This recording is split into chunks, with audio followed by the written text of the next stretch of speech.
Welcome to the first of our general election debates 2024 here on Deise today on WLR. My name is Damien Tiernan. It's Monday the 18th of November and we are in the Old Bank restaurant in Dungarvan.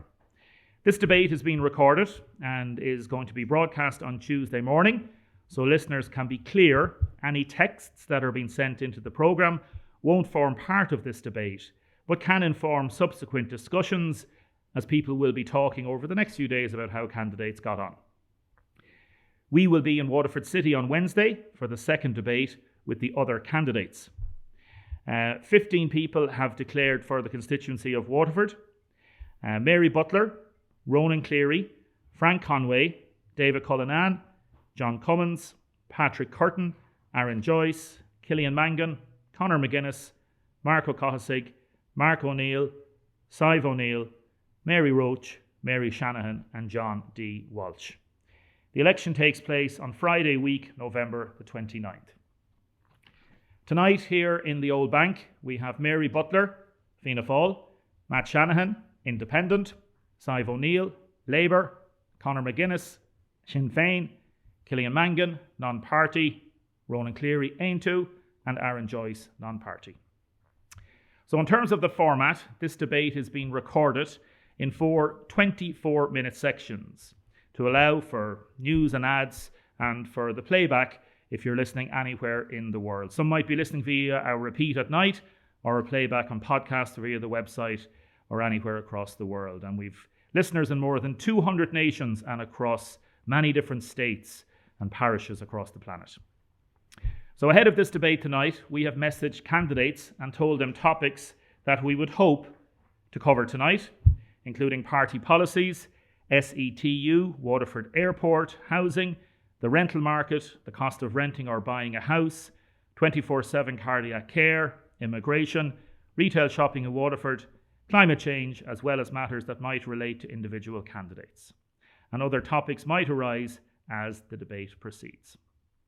I've also told each candidate that it'll be very difficult to the listeners if they shout across each other, so we'll try and ensure that that's kept to a minimum. So, without further ado, we'll get started. So I'm going to start with Ronan Cleary from Aintu. Ronan, I have read your Right to Life policies, in which you say, the party says, ye seek a humane and compassionate response to unwanted pregnancies. It's one of the central tenets of the parties and one of the reasons the party was founded. In it, I couldn't see anything about the horrendous crime of rape. Again, this might be a difficult subject for some of the listeners. So a specific question for you, please. A close relative of yours is raped by her uncle and she becomes pregnant. She wants to have an abortion. Will you help her? Well, thank you, Damien, for the question. So I suppose I'm running for Aintu because I believe in the inherent right to life of all children, of all human beings, from conception to natural death. And now, before the referendum in 2018, we were told by the government or the people that were looking to repeal the 8th Amendment that abortion would be rare, it would be safe, legal and rare. We are now on the cusp, or I think we have excelled, 10,000 abortions per year, 85% of which are for socioeconomic reasons, and or mostly to healthy women, so of healthy babies to healthy women. So I would say to your question that those circumstances are horrendous. And nobody can judge how they would react unless they are subjectively put to it. And I suppose extreme cases make bad law. But at the moment, we have 10,000 abortions every single year, 85% of which are for socioeconomic reasons, and they are healthy babies to healthy mothers. And that is wrong. You haven't answered the question. But like I said, will you help her? Would I help her? Yes. Of course I would help her. So you would help her to get a termination if necessary, if she wanted one. Well, that wouldn't be my judgment call. That would ultimately be the lady's judgment call. But nobody's suggesting that we go back to the days of the 8th Amendment, where there was a carte blanche. No, but I've asked you a very specific question: abortions. that a close relative of yours, God forbid, is raped by her uncle. She becomes pregnant. She wants to have an abortion. Will you help her? Yes or no? I would help counsel her. I would say to her that the baby that is now alive within her is not the person that perpetrated this awful crime. That's how I would counsel her. I would also counsel her that bringing new life into the world is the greatest gift that anybody can have in this world. Even if that person has been raped. Again, I'm sorry for raising this at the very start, but it's a very specific question. I take that as a no. I'm going to take that as a no. But it wouldn't be my job to help or desist or try and detract from her ultimate decision. All I'm saying is that the law, as it stands, facilitates 10,000 abortions per year. I understand 85% of which are socioeconomic, and it is completely counter what the government argued before the referendum, which abortion would be rare, legal, and safe. We now have an epidemic of abortions of 10,000 babies who do not get to see the light of day because of this horrendous law. And you haven't answered the specific question. You've given points around that I understand completely. Mary Butler, the same question to you, please. Thanks for the question, Damien. So everybody would be aware that I always have followed and believed in a pro-life stance.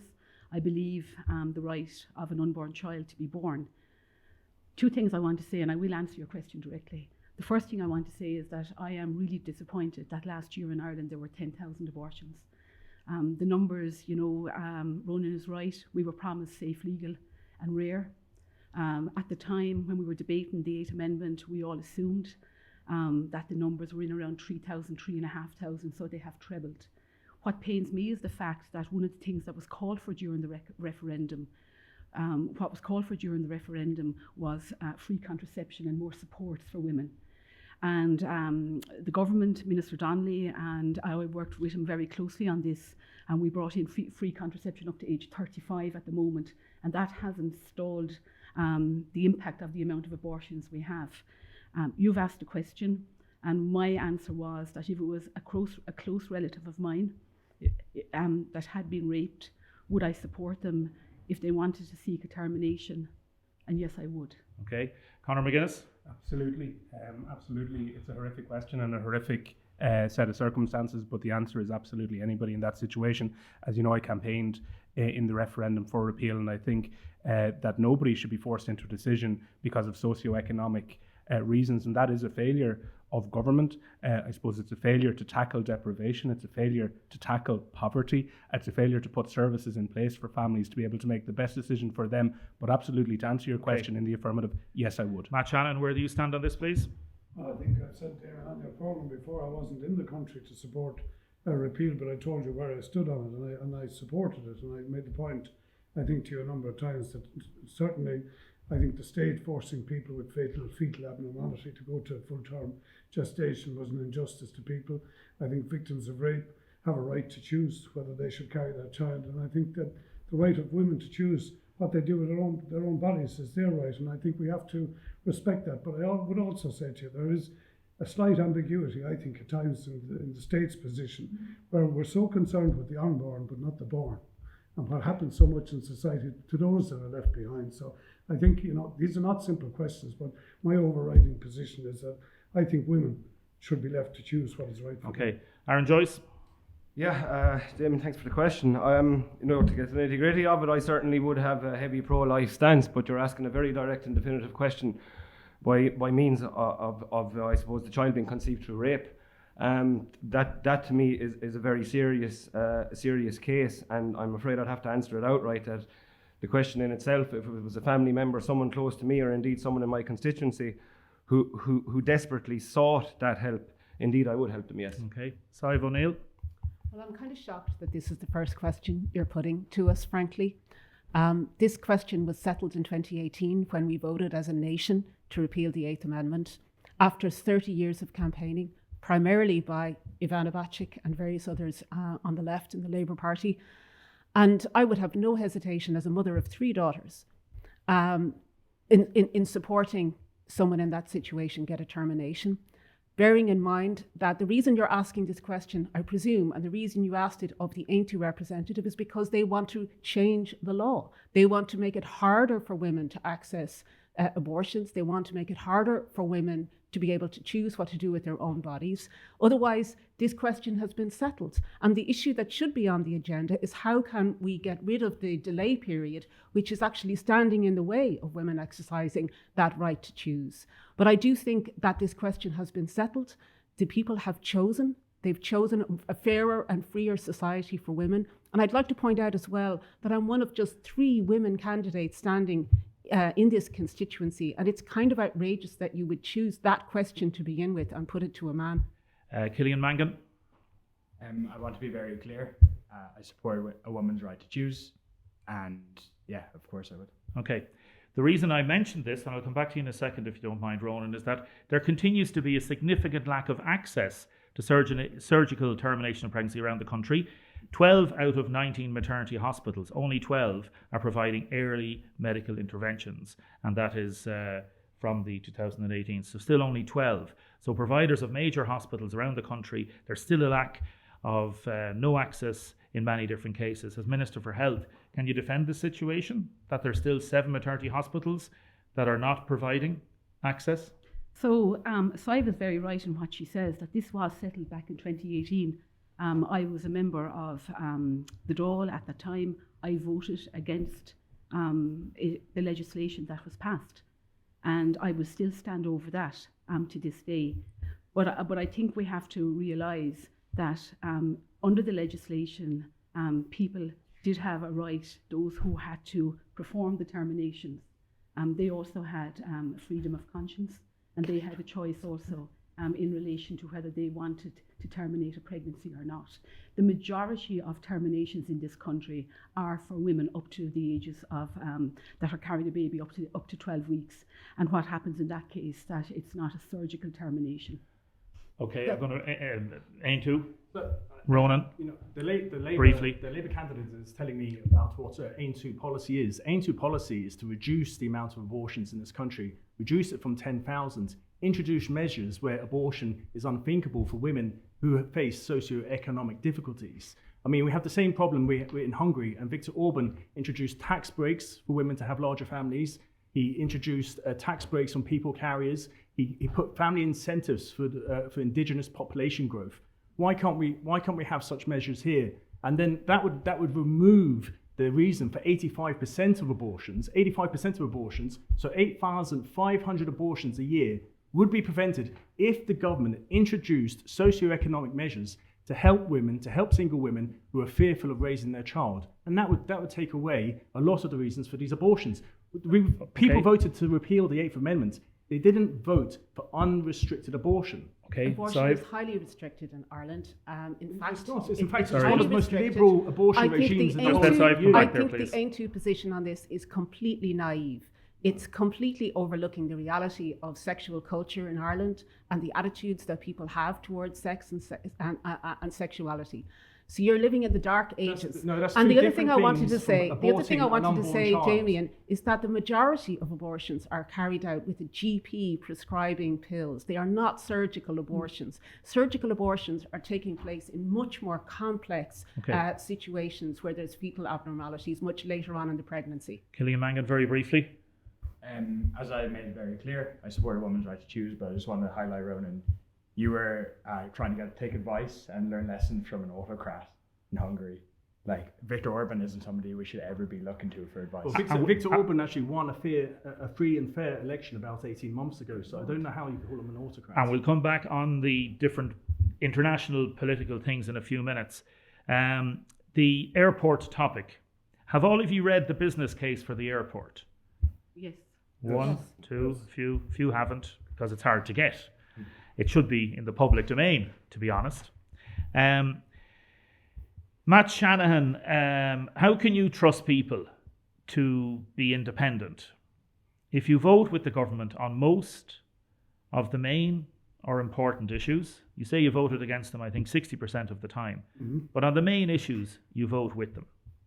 How can people... Not necessarily the main issues. I would have supported the government in budgets. I supported the government on motions of confidence. And they are the main issues. That's what I've said. I know, I understand. On those issues, I take every issue case by case. I look at what I think is in the best interests of Waterford and the constituency that I represent. And that's the way I vote. But one thing I think needs to be said there, and this comes up quite a lot, in terms of independent politics, and I think Mary would support this, in order to try and work proactively, you've got to try and give support. If you're going to stay outside the whole time and just criticise and not work with people, it's very hard to get them to come to the table and listen to anything. So are you trying to have your cake and eat it? Are No, you I'm not sitting trying on the to- fence? no. Are you trying to No, basically no, just no, I straddle think it and no. say, because this is the one criticisms that people have had of Matt Shanahan, that, you know, you say one thing, but you do something else. I haven't had those. I've been on the doorsteps now for the last two and a half weeks, Damien. I haven't had those criticisms on the doorsteps, believe it or not. I think people realise the work that I'm trying to do. They realise that I'm trying to work progressively and proactively with members of government. And as I said to you before, taking that stance allows me access to civil servants that otherwise I wouldn't get to meet to. I can't bring my case to them, and I can't get them to change their position unless I can argue it out with them, and that's how it helps me. Okay. Aaron Joyce, what would you bring to the table if you were an independent TD? Yeah, thanks for the question, Damien. Damien, I'd like to, I suppose, be an alternative voice for the people of Waterford and indeed my own town of Dungarvan, hopefully into the future, and indeed my generation.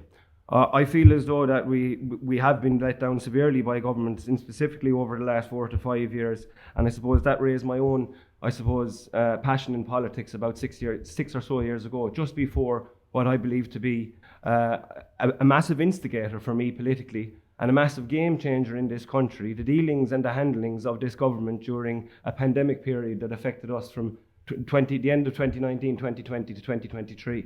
And I want to be a voice that I did not see for my people, questioning the actions of this government during a period of time that was chaotic for many, many people in my constituency and indeed this country. And would you support any of the main political parties in terms of votes in the Dáil? The main political parties, in opposition, of course. In controlling power at the minute, absolutely not. I feel as though that since the formation of this state, that the two main parties in control, in governorship of our people, since, as I state, the formation of this state, have had enough time. Okay. Sive O'Neill, I want to ask you about the airport issue. You come from a very environmentally aware background. Surely you're against the reopening of the airport for commercial flights. I think in terms of the impact of aviation on the environment, the most important issue to be addressed is Dublin Airport. And that passenger cap is absolutely vital as a mechanism for regulating pollution, both air, noise and climate emissions from the airport.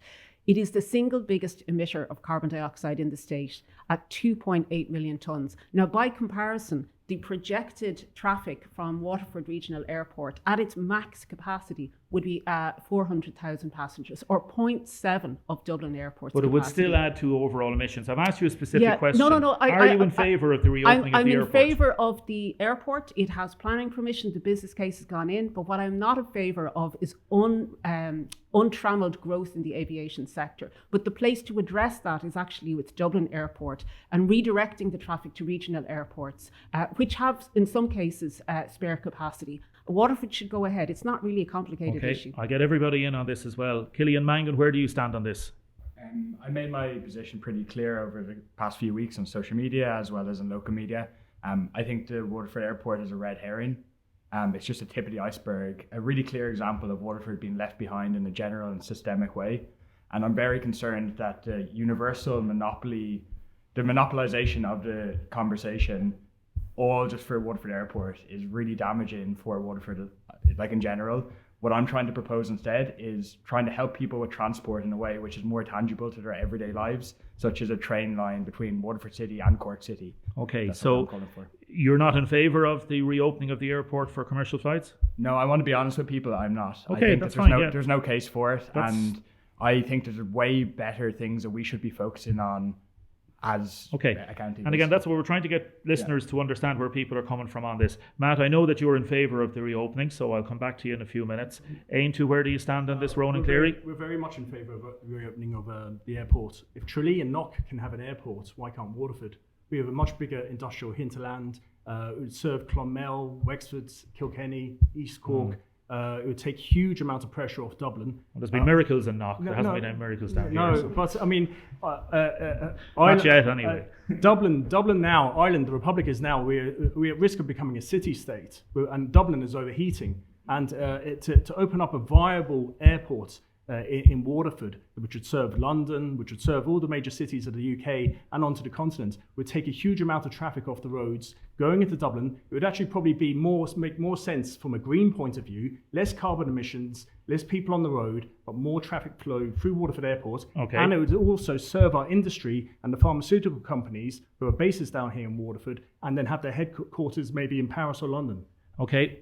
Sinn Féin's policy on this, please, Conor McGuinness. Yeah, with no ifs, buts or maybes, we're totally in support of the runway extension. We think that government should have made a decision many years ago. In fact, I think the pig in the poke comment went down like a lead balloon, and it illustrated a lack of engagement, a lack of understanding, and a lack of ambition by government. We need to see that runway extension. The local authorities have put their money where their mouth is. Private investors have put their money where their mouth is, and we need government to make that political decision. On the first full day of campaigning last week, Mary Lou MacDonald came to Waterford to kick off the Sinn Féin campaign. She was at Waterford Airport with David Cullinan and myself, and we have given a nailed-on commitment that we will fund Waterford Airport and the runway extension within the first 100 days of a Sinn Féin-led government. Mary Butler, Fianna Fáil, your party is all over the place on this. From No, the it's not. pig in the poke comment to the lack of statements from your leader saying he's in favour of it. In your 2020 manifesto, I went through it, 152 pages, nothing in it about the airport. Is it safe enough for me to say that ye have only now decided to support this because it's become a political matter? Couple of points. I find it very hard to sit here and listen to some of the commentary that's going on in relation to Waterford, and how if people were outside of this room, they'd nearly think that Waterford was a failed county. I have leveraged my position as a minister, the first ever female minister of state from Waterford since the foundation of the state, to bring delivery to Waterford, whether it's the 170 million for the North Quays development, whether it was the establishment of the South East University, whether it's the hospital, and we can talk on and on. In relation to the airport, I am the only elected politician sitting at this table tonight that was at the table when the initial deal was made, was brokered, that I was part of, to secure €5 million at that time with Minister Shane Ross and Minister John Halligan. In fairness, I was sat at that table. Which was for technical and security issues, wasn't for the airport runway. Yes, it was, but it opened the door. That's the first point. Yeah, but that money wasn't allocated for cement in the ground. No, but we must remember that was the opening. Then we went into COVID. But the situation is very, very clear. And Matt questioned the Taoiseach in the Dáil last Thursday week. It was actually the last sitting of the Dáil. And Micheál Martin said he was for the airport. We have written into our manifesto, and I will quote, continue to engage with stakeholders in relation to the expansion of Waterford Region Airport. And just in relation to the pig in the poke comment, which we have spoken about quite a lot on the radio. A disaster of a comment. And a disaster of a comment, but good things came from it. So it was the first time ever that the board of Waterford Airport met with the minister. Hard to believe. But you're the minister, that you've talked about all the things that need to be done and the good things that need to be done, and now you're just saying, it just sort of came out of the blue because of the comment. No, what happened was it escalated a lot of things. But it shouldn't have to escalate. Yes, but Damien, you've had the minister on, you've had the board on, you have heard the commentary, you've had Minister Eamon Ryan on, where they said, unfortunately, at this moment, the business case isn't where they want it to be, but that doesn't mean we can't get there. So your current manifesto, you do not commit to extending the runway? We continue to engage with stakeholders in relation to the expansion of Waterford continue to engage Airport. with stakeholders. To expand the airport. I can't be clearer than that. And I wrote that into the manifesto, to expand the airport. Continue to engage. Briefly, 20 seconds, Conor. Thank you, Damien. Mary has said that some people are putting this idea out there that Waterford is a failed county. Far from it. But Waterford has been failed. And it has been failed not just on the airport, but on many, many issues. We're looking at 24/7. We're looking at we'll come back to those in a few infrastructure. minutes. Okay, we'll come back to those. Matt Shannon, briefly, you were accused of something there. I don't know what I was accused of, but actually, Damien, you yourself just a couple of minutes ago questioned me on the value of an independent, right? And said that I was giving support to government, but I'll just give you the airport analogy. Briefly, please. Yeah, sure. So I was, as an independent, I flushed out Eamon Ryan regarding the business case. I highlighted the failure of government to continue to keep stopgap funding into the airport in 2020. I highlighted in 2022 that the pre-qualification questionnaire was to take the rescue helicopter out of Waterford and bring it to Cork.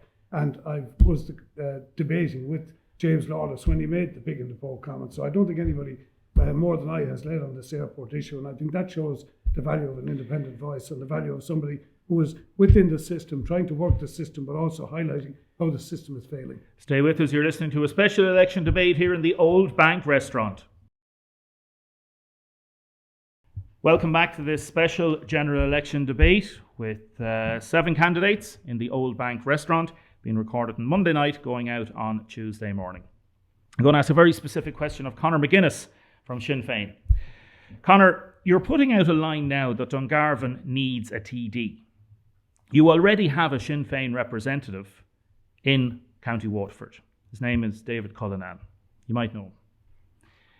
By playing this line, are you not admitting that David Cullinan is not doing his job for the people of Dungarvan? On the contrary, Damien, I know David very well, and for a very long time he's a fantastic running mate and a fantastic public representative, exemplary in fact. But on the contrary, no. West Waterford and Dungarvan has been without a resident TD for over a decade. In that time, we have lost our town councils. We have seen our county council merged in with the city, and there is a deficit there in terms of locally based representation.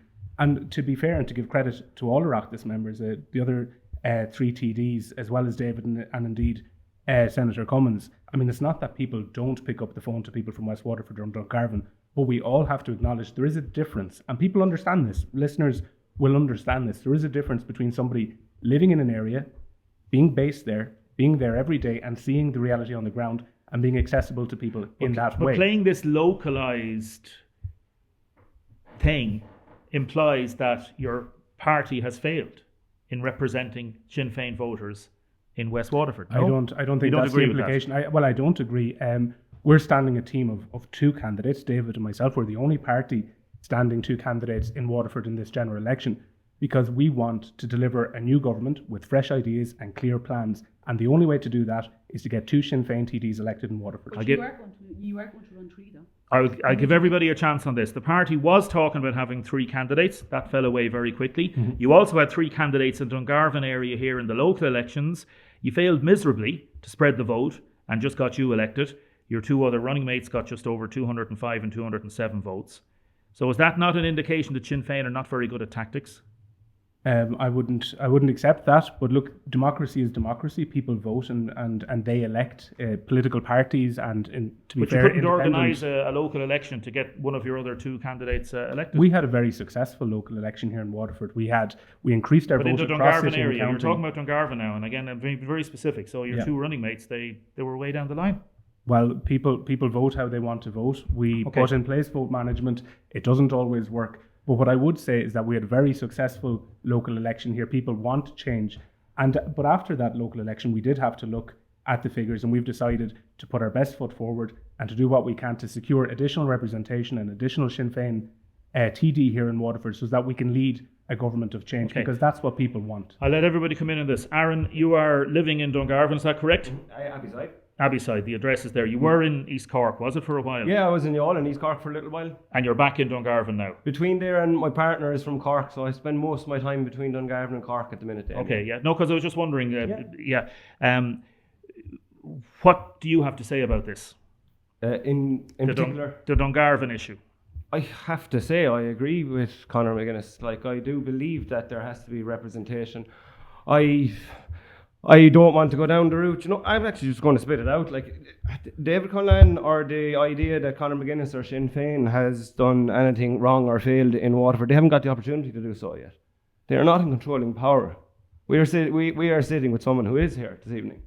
And I have lots of questions, and I know it's a debate and we're stuck to time, but you're asking me a specific one. I believe all areas, we now see the increase, of course, in the Dáil, 174 seats. I think every and any area that can gain representation should have it. I believe it should be compulsory.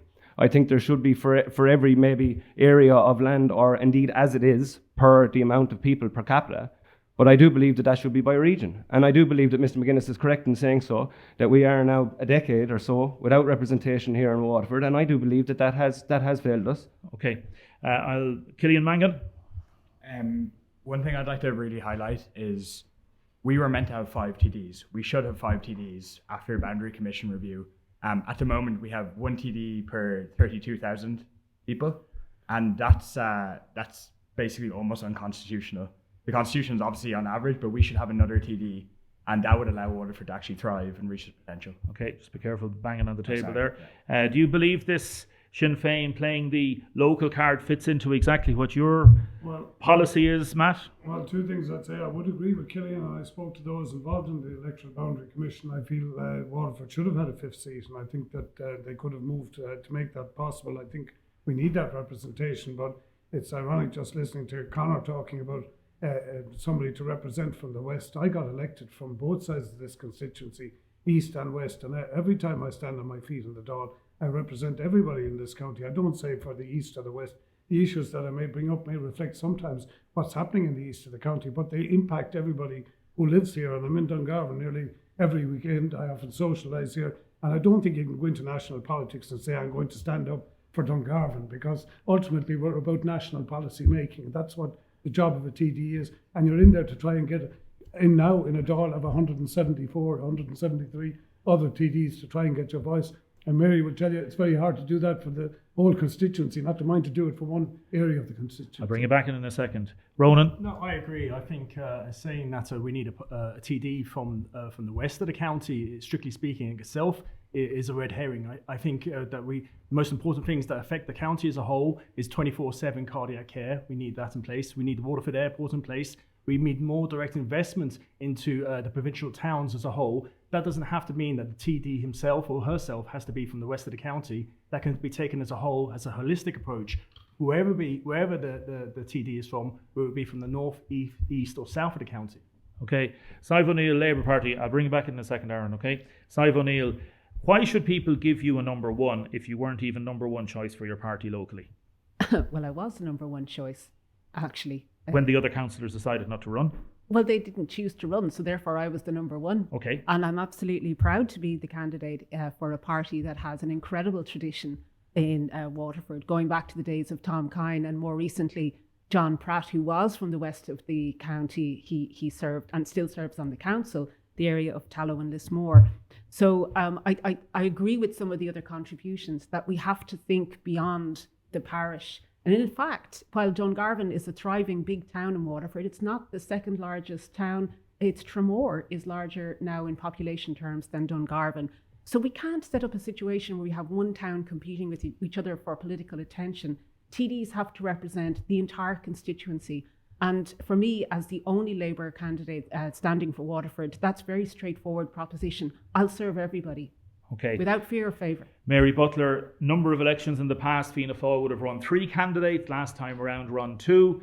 Adam Wise is not running this time. You have the clear run of it on your own in terms of Fianna Fáil. Is that not a sign that Fianna Fáil are in a very weak position in Waterford? No, I don't think so. Fianna Fáil are the largest party in Ireland. We're the largest party in the Dáil. We're the largest party in the Shannon, and we're the largest party in local government. People don't often realise that, but that's the fact. The figures are there to back it up. 2016, I ran on my own. First time out, topped the poll. Second time out, I had a running mate. I took the second seat and I reached the quota. When you could say that the wind wasn't with us, at that particular time the wind was with Sinn Féin, in fairness. So this time the party made a decision, and I think part of the decisions were around, so we have 15 candidates running in Waterford, 3 female. Only 20% of the candidates running in Waterford are female. The quota is 40%, and the reason for that is because the independents don't have to reach any quota because they're an independent person. That's the first point I want to make. The second point I want to make is in relation to Dungarvan, West Waterford and the entire county. I'm from Portlaw County, Waterford, born and reared, never lived any place else. I come out my front door, I turn right to Dungarvan office, it's 30 minutes. I turn left to the Waterford office on the quay, it's 25 minutes. You represent your whole city and county. Can I just say one thing about my Dungarvan office, which I opened in October, 8 years ago, this month, November, 8 years ago. That office is open full-time, it's staffed full-time. It just doesn't have signs on the windows with nobody inside. Right, okay. Did you stop Adam Wise from running? No, I won a convention, if you might remember. And there was a possibility he may have been added to the ticket. Did you not want him to be added to the ticket? No, so the decision was made, I'm a part of a political party and we have a headquarters and they determine what they feel is best for the party. We're actually running more candidates than anyone. We're running 83 candidates. The decision was made after the convention that this time they would run one candidate, and that was the decision was made. If I did have had a running mate, that would have been a decision that was made by headquarters, and I would have adhered to it. What do you think of Conor McGuinness putting this idea of a TD for Dungarvan? I think Conor must have been disappointed that David didn't represent West Waterford for the last Damien, 4 any chance years. we could talk about housing policy Yes, and absolutely. childcare and the things that really matter, because Yes. this conversation is a bit tedious and it's not delivering anything for the public. Absolutely, Well, it's no problem reality on the whatsoever. ground Absolutely, side. absolutely. If you're knocking on doors around the county, And I you am know knocking on the doors, reality and they're on not the they're ground. not talking about that. They're talking about housing and childcare Well, costs and the cost of living. That's what people want to hear. There's Aaron, very briefly. Yeah, I have two points to make there. I think it's very unfair since you last left Conor McGuinness there. Some of the points that have been mentioned across this table, I actually find funny that I'm dismayed by the lack of harmony. You know, I'm hearing some of the candidates speaking that there should be more candidates, there should be more representatives in their constituency. Yet you're talking about a gentleman who's actually speaking about attempting to represent, or should there be all 4 candidates coming from Tramore then? And dare I say it, the next point that I want to make in my last one, I'm listening to Cardiac 24/7 care with the last 5 years. Well, that's worse, Mary. That doesn't make it any better, I'm afraid. I apologise, but that makes it worse. I'm not blaming you for that, Mary, but that makes the point that I'm making actually worse. It's going on a very long time. You're talking about someone representing in the West. Like the one gentleman that I'm after reading about 15 articles from him relating to the quality of water in Ring and an ongoing issue for an emergency service like the RNLI. Issues that you're actually speaking about a candidate representing an area that other representatives in a higher position than the individual you're speaking about hasn't assisted that individual to represent the issues. Yeah, Okay. well, I'm sure he is. If I could Sorry, get Aaron. in. Yeah. The reason we have mentioned this is that one of the main candidates in the general election, Sive O'Neill, is putting up posters saying a TD for Dungarvan. So it is a very specific political issue. So we will get through all the other issues, and we're getting... Sorry, no, hold on a second. You're able to talk now. That's the reason we asked this question, because there has traditionally been an east-west divide in Waterford, and traditionally the west of the county would have elected at certain times a TD. And that's one of the reasons it's been asked. And it's a very specific question, and it relates to my original question that does it not imply a failure of that other party's representative to not represent people in Tallow or Lismore or Ardmore? Conor McGuinness, you want to come back I very briefly? clearly said that it doesn't. But I just think that it's really interesting that so many candidates sitting around this table are getting hot under the collar by the fact that somebody from West Waterford would dare to seek to point out that for 10 years we haven't had a representative that resides here, that lives here, that is part of the community here. That's not to say for a second that David or Matt or Mary or Mark or John don't represent people, don't answer the phone to people here. I'm not saying that. I have other criticism of them. But let's be honest, the fact that somebody is embedded in a community, lives in an area, is accessible, is walking on the street, is raising a family in that area is very important. But Sive is right. We need to talk about childcare. Yeah, okay. We need to talk about the USC. We need to talk about housing. 20 seconds, Matt Shanahan, briefly on this. No, I think Conor has given a better resume actually for the role of a city and a county councillor, not for a TD, to be quite frank with you, right? What I'd say to you is when I was elected to Dáil Éireann, one of the first things I did was I went to Helvick about the dredging of the harbour. I've been to Ardmore. You're obviously in a fight with Conor for a seat here. I've been to Ardmore regarding the issue with school buses.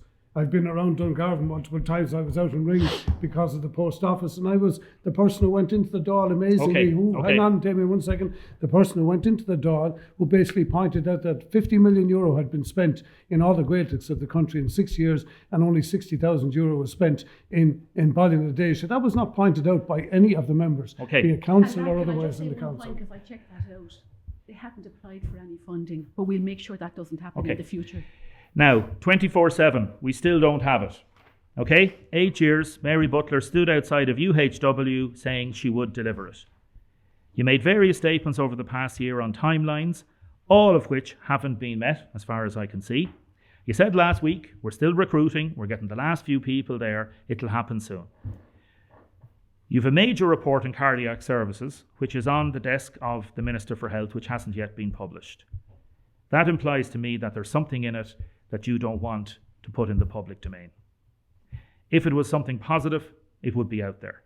Why should anybody believe your promises, Deputy Butler, when you haven't fulfilled a promise you made 8 years ago on 24/7? So as I said previously, timelines in relation to recruitment can be unpredictable. Okay, So just to give you the timeline, July 2020 I was appointed as Minister of State. 2021 in May, construction of the second cath lab commenced. February 2022 the hours extended. September 2023 second cath lab opened. March 2024 funding approved for recruitment of 18 additional staff. Those staff are currently being recruited for the weekend. I speak to Ben, the general manager of the hospital, every single week. And where we're at the moment is that there was 18 staff being recruited. 3 of them that were being recruited actually already worked in the hospital and they were getting promotions. And the backfilling of those posts had to happen. Under the pay and number strategy that we're talking about the whole time, previously they could have just backfilled those. I had to get sanction. The sanction arrived on the 16th of October. I had worked behind the scenes tirelessly, don't run to WLR every time I get something over the line. And they are now recruiting for those 3 posts. Is that a dig at somebody else? No, it's not. What I'm saying is, those particular posts is a senior cardiac physiologist and a senior radiographer. They're not 10 a penny. They're hard to get. But they're very, very confident that this will bring us to 90 to 95% of where we want to be. Just go a bit closer to your and mic then there. we have the final step to get there. But can I say one thing? Very briefly, and I mean yeah. this categorically. I stood at that photograph in 2016.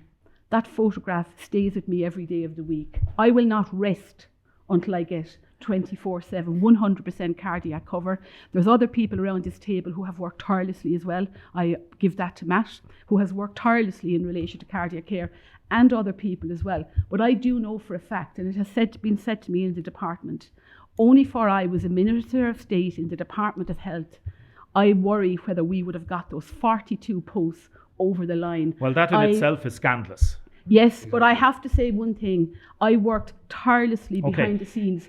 So okay, no, you've said that. Now I'm going to bring everybody... You can, but I do think... Yes. I give timelines in good faith. I understand you It's do. the information that I am given. I But when you understand. have promotional posts and they have to be backfilled, Okay. this starts again. And that's why I'm I want to slow ask you give one out specific... I want to timelines. get everybody in on this. One specific question. 8 to 8, 12, 7 days a week, okay? 365 days Yeah, a year. or 8 to 8. According Hold to on the a second. consultants, that Yeah, is hold on. 90 to 95% coverage. No, hold on a second. 8 to 8, that's 12 hours a day, correct? That's 50% coverage. It's 7 days. Yes, but the consultants. Yes, but the No, you've said this now a number of times, and I'm pulling you up on this here now. And It's feel not free- 90% coverage. 8 to 8. No. It's 50. It's 12 hours in the day. The consultants have said, and I think Matt will say actually this. right now, Well, who's- the consultants have said that they believe. How that can 8 to 8 be 90% coverage? No, but it's 90% of the interventions that they would have to perform. Now that's different. Well, that's So different. it's 90% of the. They said between 90 and 95%. Okay, well, it's important you're explaining of that then in that cardiac way. Cover. Okay. And I've spoken on the radio before about my nephew who almost died 3 years ago, and he was looked after on a Saturday and Sunday after being defibrillated on the ground 9 times. So, and I think it's very, very unfair to the staff that work there out of hours, because just because you have a cardiac arrest doesn't mean they still can't work with you. 100%. That you don't always need the cath lab. We had the new chair of the Chamber of Commerce saying it's badly needed. He had a heart attack. He had to go Yes. to Cork. I'm going to bring everybody in on this. Everybody get a thing on this. Sive O'Neill. Well, I've been following this issue closely over the last few years and reading lots of Matt's speeches. He's a very eloquent advocate for the cardiac care in University Hospital Waterford. But it strikes me, and you touched on it yourself, Damien, that the idea that you would need an independent TD or even to have a particular Minister of State appointed in the Department of Health to do what's necessary to get a level playing field for Waterford's premier hospital serving 600,000 people is really questionable. It's actually a scandal. So we have levelled the playing field. We have set national standards in respect of cancer care and many other areas. And it just isn't applicable for some reason in relation to Waterford and cardiac care. So it is encouraging that it's now with the HSE in terms of staffing and all of that. But what will the next issue be? We're looking at a situation where the cancer strategy still isn't resourced properly. There are many other areas of care, of healthcare, especially when you move into the kind of community care and primary care area that are absolutely under-resourced. So I think we can focus all our attention on this one issue and get to 80, 90, 95%. But the bigger picture is how decisions get made, how Okay. health policy is delivered, and it's clearly being done in an inadequate manner and subject to political Okay. lobbying. Again, I want to get everybody in on this. Matt Shanahan, briefly on that and how decisions are made. Well, look, we know how decisions are made, and I've said it to you many times, they're made where vested interest lies. And I have great sympathy for Mary, by the way. I said in the Dáil recently that any innocence around standing in the photograph with Micheál Martin, Mary may not have known the difficulty of what she was committing to. I can assure you the Taoiseach certainly knew what he was committing to when he stood in there to win back that seat. But I'd just give you some of the timelines that relate. It has taken us 4.5 years to get a second cath lab delivered to get to a 12-hour, 5-day week service. The HSE, sorry, Mary, the Whitfield Hospital in the same time frame put in a lab in 3 months. It's not difficult. Internally, though. Yeah, the same thing was put internally into UHW Okay. as well.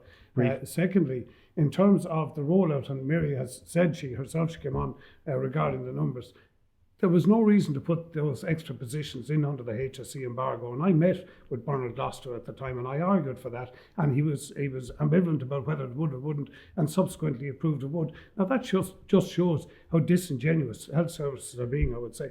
And I would say something else to you. There is a deliberate obstruction going to expand the cardiac service in Waterford, and the 90% figure has not been proven. That is not, in my opinion, is not counting those who are being picked up in the region and moved out, who do not come to University Hospital Waterford. We do not know what the figures are. And finally, Okay, I would say briefly. Simon Harris was being very disingenuous recently when he said the reason that the service couldn't expand was because concerns for keeping the clinical standard. That is absolute rubbish. Killian Mangan.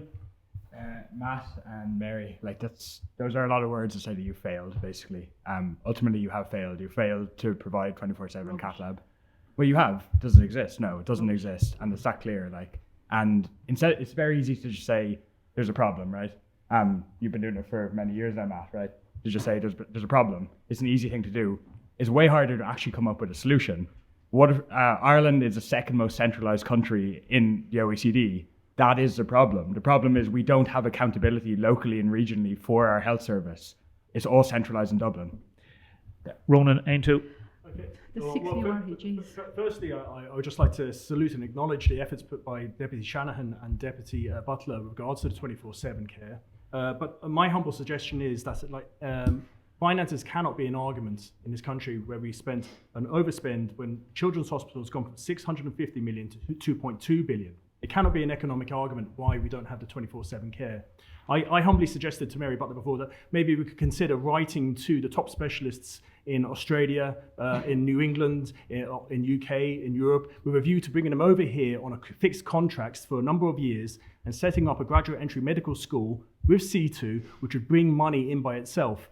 In UL, they had the first new medical school in the country for 100 years when it was opened in 2008, I think. And now it's fantastic facilities and brings in hard cash from Canada and America, with American and foreign students bringing money into Castle Troy and then around the area, and you have a percolation of money coming down. Okay. So I think a graduate entry medical school coupled with a 24/7 cath lab, if the money was put in as top civil servant was ascribed, I don't see why it couldn't be achieved within 18 months. Okay, Aaron Joyce. Yeah, I'll be honest with you straight, Damien. I think my feelings on it would be a mix of the three candidates next to me, and I'm afraid I do have to reiterate the point that Matt Shanahan made. You know, I do feel as though not only on this project, but some of the projects that Mr. Rowan Cleary has mentioned there as well, i.e. the bike sheds, bike shelters, security huts, hospitals, the vested interest, it seems, here for government projects seem to delay the help that's needed at the crucial grounds, I believe, not only in this constituency, but many others. And that has to, I believe, lie at the feet of the government, and it is indeed a failure. Conor McGuinness, I'll bring you back in a second, Deputy, very briefly. Conor. Thanks for bringing me in, Damien. Look, it's a disgrace that this has not been solved yet. There has been progress, and where that progress has been made, it has to be welcomed. But 8 to 8 is not 24 hours, as you've said. And people don't schedule their heart attacks. People don't schedule becoming unwell. And 8 to 8 is simply not good enough. What we need to see here is a government decision where political activists and politicians sit around this table. We understand how decisions are made, and it goes back to the same thing as the airport. We can faff about all day long talking about officials and plans and reports gathering dust on the minister's desk. But what we need is a politician and a minister that will make a decision to make this happen, to recruit, to put the money into recruiting the people that we need to make this happen, to finally deliver 24/7. But I would be really, really interested to know, is that report going to be published? Why hasn't it been published? Has the Minister of State seen that report, and what does it contain? Why I haven't seen Why it. hasn't it been published, Minister? Okay, so I just have to say two things. Killian, you spoke there about centralisation of funding. You mightn't be up to date on this, and I'm not trying to be smart or anything, but there's now 6 regional health areas all over the country who will have their own budget. That's part of Sláinte Care, and we have seen that movement here. There was a mention there about vested interest. There is no vested interest trying to stop people in the South East having access to cardiac care. I think that's really, really disingenuous. And anyone roaring from the opposition, spreading the falsehood that these services can be delivered simply by the stroke of a pen, do not Why understand. hasn't the report been do not published? have it understand. I can't say. Minister Donnelly gave me a commitment that he would publish the report. I When? did see it. I said that on the radio. When? He told me he would publish it before the election. Events, dear boy, overtook us. But what I will say Why doesn't he is, just publish it now? I don't know. But what I will say is, It should be just But published it's now. It's only been 8 years now. Should be just published now. there is, I've said it on your radio station You have previously. you've seen it. Do you have a copy of it? Why can't you give it to us? I can't publish it because it's not my report, and that's But the you way have it. it, and it's in the public interest. I have a copy of it. There is nothing. Okay. There is nothing in the report that will damage us going forward to we don't know that. 24/7. Damien, I have to I'm make telling this you. point. Sorry, very briefly, This 10 report seconds, is 10 very seconds. important. It's in the public interest. The Minister of State has said that she has the report. The senior minister said No, I said and I've told seen her it. that he would Okay. publish the report before the election. Let's publish the report and let all of us around this Stay table with and us. others We're outside we're going to continue make this the debate. decision. No, There's we'll continue this now. There's no need to publish the report. It has no relevance, to be quite frank. We know what the standard of care is. It's 24/7. That's what we've got We to will- receive. Then it's done. Stay with us. Back in a few minutes. Welcome back to this special election debate here at the Old Bank Restaurant. We will have another debate on Wednesday night in the city tonight with Mary Butler, Fianna Fáil, Matt Shannon, Independent, Sive O'Neill, Labour, Conor McGuinness, Sinn Féin, Killian Mangan, non-party, Ronan Cleary, Aintu, Aaron Joyce, non-party. How many houses are there for renting in Dungarvan today? Anybody know? Not enough. 2 properties. I checked last night. There's 2 properties for renting in Dungarvan. Well, As of last as of this morning, 0. 0. Okay. How many properties to rent around the city? 19 on Daft. 9 in the county. 0 to rent in Dungarvan. 0 properties to rent. This is not a crisis. This is an emergency. Conor McGuinness, how would you house more people in Waterford? By building houses is the short answer, Damien, and that might sound glib and that might sound smart, but that is what we need to do. There hasn't been a single affordable house delivered. There isn't one under construction in the county, and there are in the city, but outside the city bounds, we need to see affordable houses built and delivered. That is the critical thing. But here in Dungarvan, but all across the county and city, the housing crisis is impacting people who are looking to buy a home, people who are renting a home, and people in many cases who are hidden homeless, who are living in overcrowded accommodation or raising their families in their childhood bedroom. And we see it all the time going to the door. We're seeing parents who are saying, well, I have my 2 at home and their families living here. Or we're meeting the young people at the door, people my age, with young families who are saying, well, look, we're stuck here living with mum and dad, or in some cases, partners living in different homes. So the real issue here is a lack of delivery, and that's what needs to be ramped up. If I were to put it in a nutshell, really we need to see money going to local authorities. Local authorities do have a track record in building homes when they're allowed to. And I'll give one little anecdote, and I'll do this very quickly. Very briefly, please. In my first term as a councillor, I was lobbying and advocating very hard to get 12 social houses built in Shanafubble, one of the parishes in Gaeltacht na Naoise. And the housing director told me with a smile on his face, Conor, we've put in that application, and what's more, you'll be doubly happy because we've put it in under Darragh O'Brien's new fast track application system. Still hasn't been a sod turned there. It was only approved 4 years later, and that's the fast track system. So what we need to do is get this Department of Housing to get their bureaucracy out of the way so that local authorities can get in there and build homes, build affordable homes, social homes, and cost rental. I'd like to get everybody in twice at least on this, so don't worry if people are only in short time, we'll get everybody back in. Aintu, Ronan. Well, firstly, we need to prevent vulture funds buying off the plans. That's the one thing that we need to do, because there's estates going up in Dublin that are already bought from these vulture funds. We also need, I believe, we need to get a control on illegal immigration. I think that's soaking up much of the market. We also need to ensure that people can downsize effectively. So for example, like an elderly couple, they have children, the children have got away to work, they may have a 4-bedroom house, especially for social housing, the fact that they can hand it back and maybe get a 1 or 2-bedroom house and then hand that house over then to a young couple coming up. So these are sort of measures that we need to do. We also need to make relax the planning laws a bit, I think.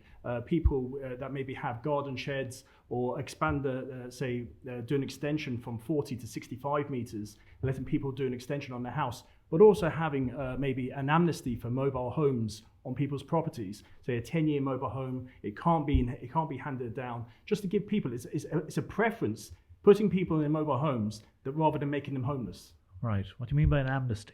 An amnesty of 10 years, say for example, that you may have seen on... People can stay in mobile homes anyway. People, say if a farmer and they has a family or they have in-laws as such, and then they could get a 2 or 3 bedroom mobile home and put it on the land without planning permission. Oh, right, okay. So well, you can do that anyway. Anything that's not, like, for example, you can put a chalet. Anything that's not does have foundations doesn't need planning permission. There's cases up in Tipperary where a man is being evicted off a land that he knows because he didn't have planning permission for the mobile home. There's also I think that's a very specific case in relation to... There's also cases up in Wicklow. You just said earlier that one case doesn't make good law. No, but I suppose like if you gave people the opportunity to buy these mobile homes and put them on family land, that they are serviced, that they are properly serviced, and give them an amnesty, that would get us over the hump until those houses that Conor talks about are built. I'll come back to you in a minute. Sive O'Neill, Labour.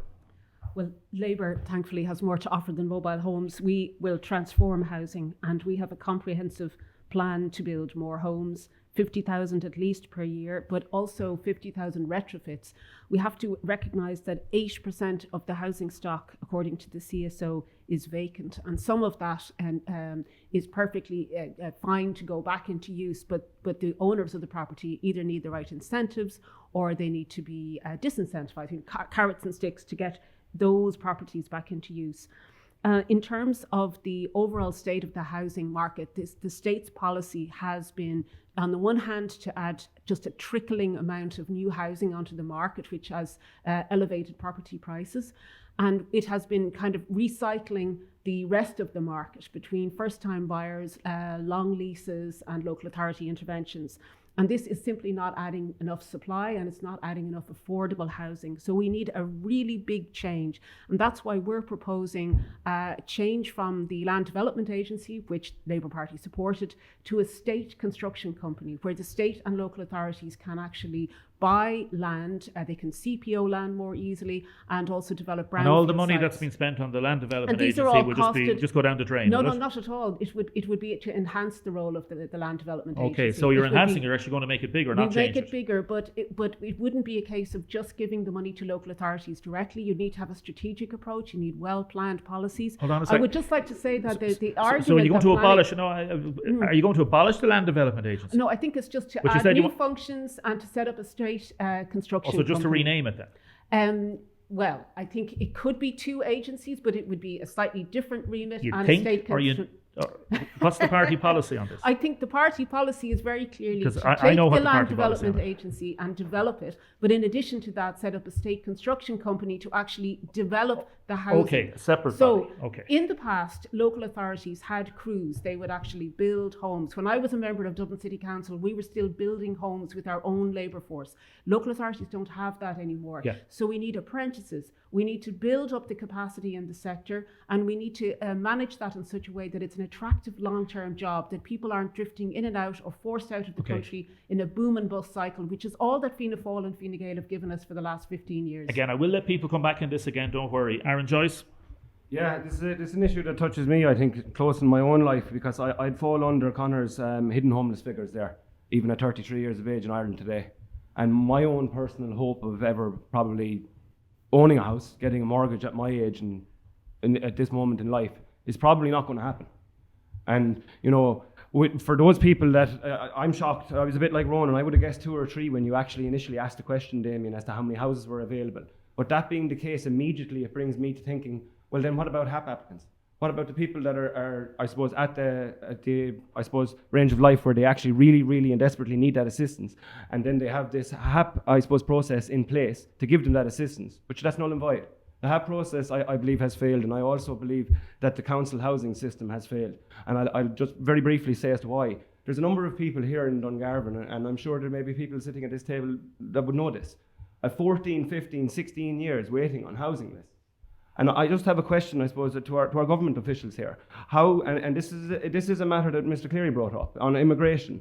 This is not a matter that I want to hear any form of a racial remark on, I can assure you.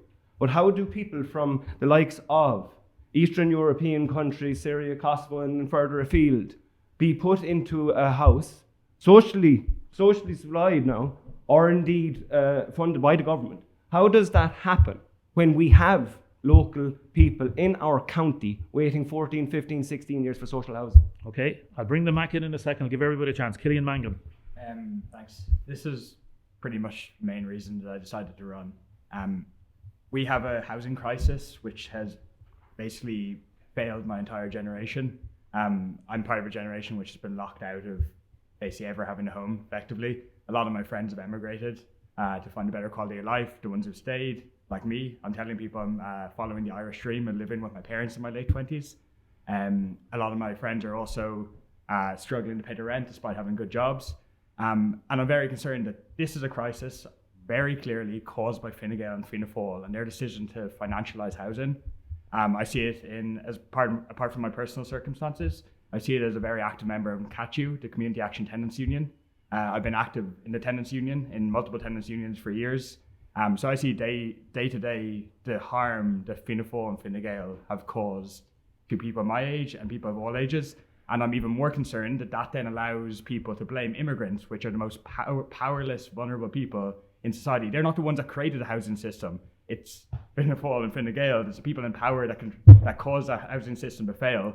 What I would like to see is I'd like to see something closer to the Vienna model, where Vienna has had quite a large increase in population over the last few years, and they're one of the only Western cities in the world that don't have any proper housing crisis at all, because they decided we will not financialise housing, we will treat housing as a human right, and that's what we need to do. Matt Shanahan, briefly on this, please. Now look, I was in the Dáil recently and I said to the housing minister at the time, this is an emergency and it should be declared an emergency. We're not coming at it in the way we should. And the first thing we need to do is, when government says we built 40,000 houses last year and we'll build 50,000 potentially next year, government doesn't build anything. They create the environment for which building can happen, and that's done largely through either private or public bodies. But in the main, it's private. But when you look at where the problems are, zoned lands, we don't have enough of them. We dezoned lands in previous development plans. Now we're being told we have to rezone them again. Irish Water, speak to any developer and they will tell you the problems with trying to get wastewater connections, the costs of Irish Water, the costs of getting air grid, the affordability. There's a major problem within the construction sector in terms of finance. It is only the largest builders are able to plan a scheme and to finish it out. We need to encourage small builders in there. We need to allow them to be able to tender to the corporation bills.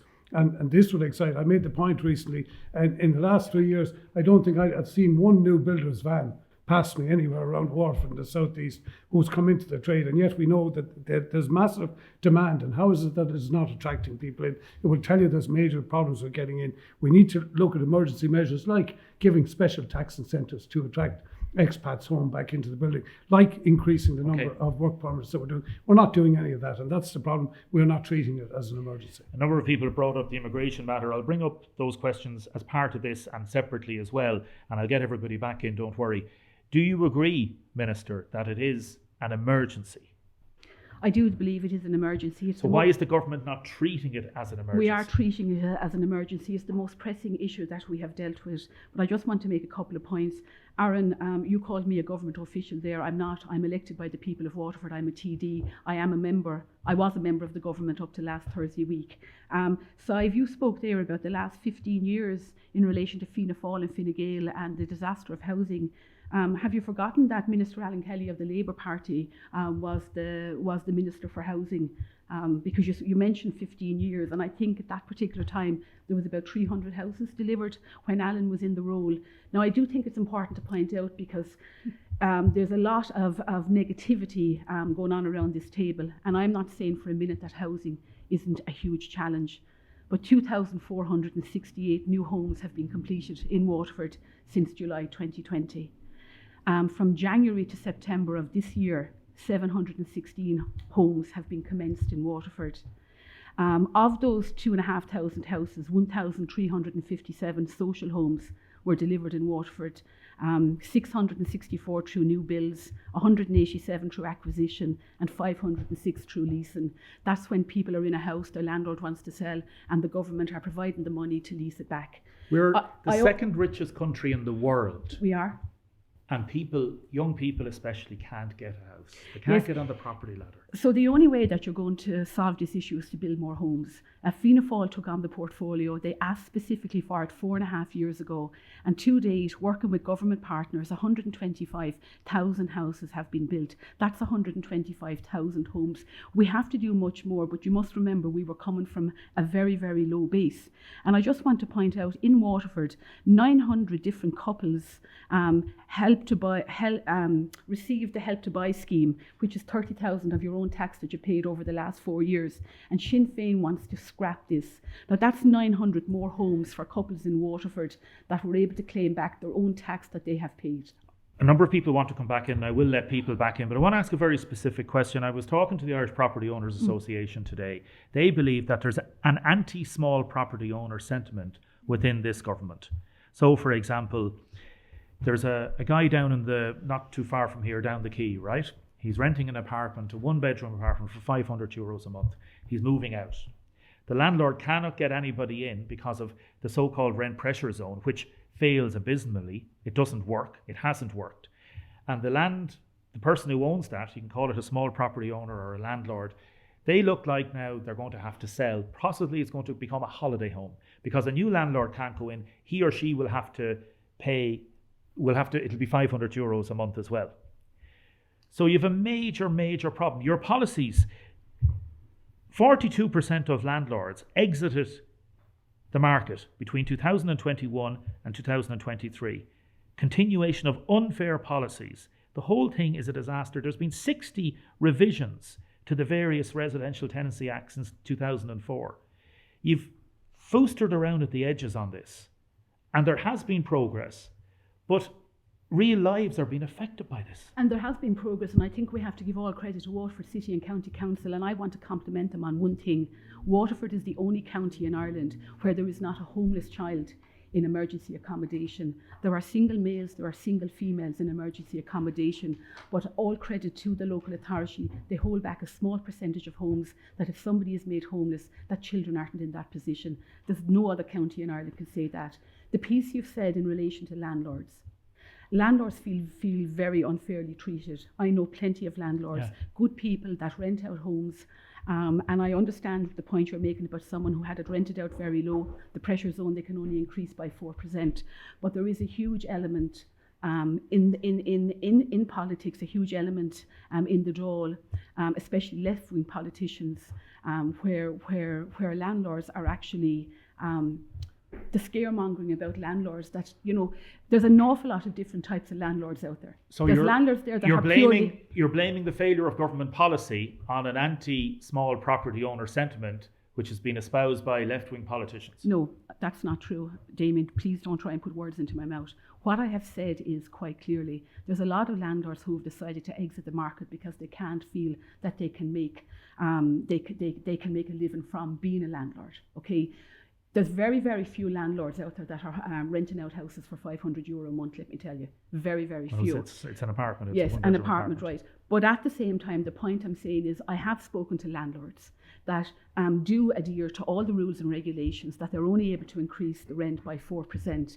And they are caught because they can be very, very good landlords. But we do have a situation where, you know, landlords are exiting the market because they're nervous about other policies that have been put in place. But like, for example, again, we'll talk about supporting refugees and other things as well, but a landlord can rent out a house to Ukrainians for €800 tax-free, okay? They would have to rent that out for $1,600 a month. And there's a perception, for better or worse, that this is unfair. So the policies that you've put in place, some people would say, are unfair. Yeah, and I can understand coming from that policy because originally it was €300 and it was increased to €800 about 12 months in because they were finding it very hard to get people with second homes to rent out those premises. I believe that policy is currently under review. Sinn Féin say that you're going to get rid of that policy regarding the Ukrainians. Is that correct? That's correct. Okay, Yeah, that'll so- be phased out. Yeah. Phased out. So where are the poor Ukrainians who have fled war, who have suffered, where are they going to go? They're going to add to the increasing problems within the housing market. So by even saying this and having this as a policy document, which again, I don't see it in your manifesto because you still haven't published your manifesto a week and a half before the election. I was looking for your manifestos. You have policy documents on different things, but you don't have a manifesto out, which I think is not good. I come in? Yeah. Yeah. So the first thing I want to say is with regards to housing and this talk about immigration in the same breath as housing, I don't think that's helpful. And I think all it does is to demonise people, as Killian has said, who have the least agency, and it leaves those who have the most agency and who are responsible for this catastrophe off the hook. And there was a question about an emergency. Leo Varadkar actually declared a housing emergency several years ago. Everybody seems to have forgotten about it. President Higgins called it a catastrophe. He said, and he's a poet, and he said, crisis is no longer an adequate word for what we're seeing. And that was 6 years ago. So I think we just need to get real about this conversation. With regard to Ukrainian refugees, nobody is saying that this will happen abruptly. This is the plan already, that it would come to an end, and we're saying it's phased out. And in the interim period, a Sinn Féin government, in tandem with all the other things that we want to do as a new government with clear plans, and we're not pulling the wool off over anybody's eyes, we're clearly setting out what we want to do in our health plan and our housing plan and many more besides, that we would phase that out. Those Ukrainians who cannot return home because there is still a war going on in the part of Ukraine that they live in, those Ukrainians whose homes have been destroyed in that war, there's many of them, would be entitled to seek refugee status here on the same basis as any other person from any other country fleeing any other war or occupation or human rights basis. And those that can return will be facilitated to, so they can go and rebuild their country. Some no doubt will want to stay here and some no doubt will want to go to their home place, and that's totally fine, and that needs to be facilitated. I want to bring everybody back in. Aintu? Well, I suppose Ireland recently got 14 billion windfall from Apple. So, I mean, I don't see why some of that money can't be siphoned off to a special raconteur to bring tradespeople back from the UK and from Australia to put in teams of companies to build estates throughout the country. The idea, though, doing compulsory purchase orders is completely authoritarian and draconian. And these houses need to be built on public land. There is public land available. It's just that we need tradesmen. I think tradesmen is the biggest stop to us building houses. But again, you threw in a comment earlier, Ronan, if you don't mind me bringing you back on it. You just talked about illegal immigration is illegal. Yeah, is exacerbating the housing crisis. The specific issues in relation to housing are separate from immigration. Would you not agree? Well, no, I suspect. Well, illegal immigration is different to legal immigration. Correct. Yeah. We all welcome legal but you threw in. immigrants You who actually said contribute and illegal. pay the taxes. You actually said illegal. So No, how I is know. it? I did. Yeah, So, why? well, we have 15. You can't just throw out these comments without giving me some facts. No. So for example, we have 15,000 homeless people, 4,000 of which are children. Yeah. They're our native population. They're the people that are homeless. In my views, they're the people that should be taken priority. But the illegal immigrants didn't cause those people to be homeless. The homeless has been increasing all along. No, but it stands to measure that if you already have homeless people and then you add more people into the mix, that is going to put pressure on housing. Okay, Matt Shanahan. Well, Mary spoke a few moments ago about celebrating what Waterford City Council had done. I think maybe we should celebrate what we in the regional group did as a group of independents. Less than 14 months ago, we significantly moved policy in relation to housing. We brought the access to the Fair Deal scheme to put those properties in for rental. We allowed welfare recipients to avail of the rent-to-room scheme.